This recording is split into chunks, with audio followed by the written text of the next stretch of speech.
get some kind of liquid and you put it on. It makes medicine and stuff. That's what that is. You can actually take it straight from the plant too. I remember I was with some guy and he had a cut on his arm or something, so he went up to one of those plants and he just made a little hole in it and the liquid oozes out and he takes it and puts it on the cut. Jeez. Anyways, so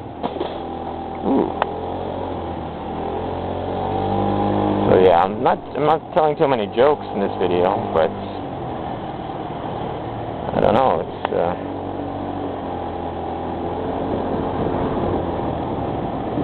don't chase me. Don't do it.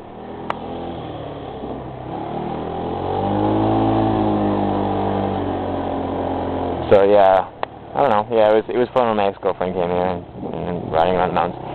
A couple of people came from Canada to visit my roommate, and the roommate that's lived here for like 5 years. And a couple of people came from Canada to visit him.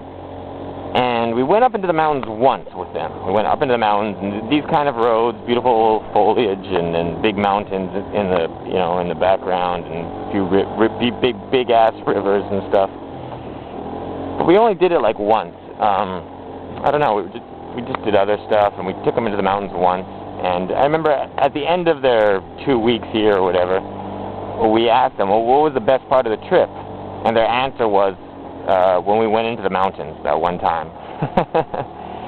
Well, the reason why we didn't go into the mountains more than once is because one of my roommate's friends is he's like 7'4"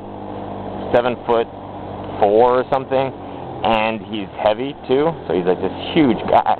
And the problem was that we couldn't take him on the back of a scooter or the back of our motorcycles even. He was just too big to be a passenger. And we taught him how to ride a motorcycle, and we gave him his own motorcycle. And one time we went up into the mountains, he crashed it, and he hurt his leg pretty badly. So yeah, it was just, we couldn't take them into the mountains because I did take him as a passenger. I took him as a passenger on this scooter, and but the problem was he might not have been 7'4". He's probably like about 6'10" or something, or 7'2". I forget the specifics, but he was just an extremely tall, extremely heavy guy.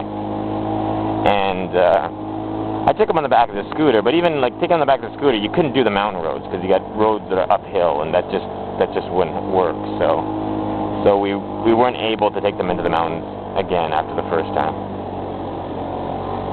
But yeah, it's interesting that even though they spent 2 weeks here and we traveled around doing other stuff, and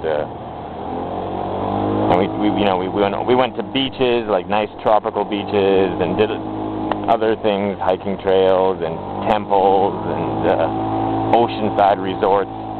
And even after all that, the best part they had was just riding on a scooter on a road like this. That was what they said would be their best memory of Taiwan. And I got sidetracked. I started to say about how I went back to Canada one time. Yeah, I went back to Canada one time, and I had a really good time. I was pretending like I was rich, and I was eating, like all sorts of fast food. Like I was eating Wendy's and Taco Bell. We don't have Taco Bell here, so I was eating Taco Bell a lot, and just eating lots of rich American type foods that I hadn't had in Taiwan for a while, and it was cool. When I went back to Canada, I got a friend of mine, a girl, an ex-girlfriend of mine, and she owns a motorcycle, but she's like too chicken to ride it herself, but she's not going to sell it either. So she has this motorcycle that she doesn't ride. And whenever I go back to Canada, she just gives it to me. I just lends it to me. I didn't even take it. It was so weird.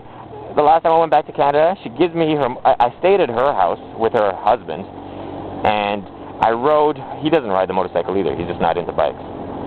So, and then I stayed at her house with her husband, and I rode her motorcycle, and I didn't take her for one ride, and she like worships she loves motorcycles. That's why she bought one, but she can't even ride it, but she doesn't want to sell it anyways, because she just loves motorcycles.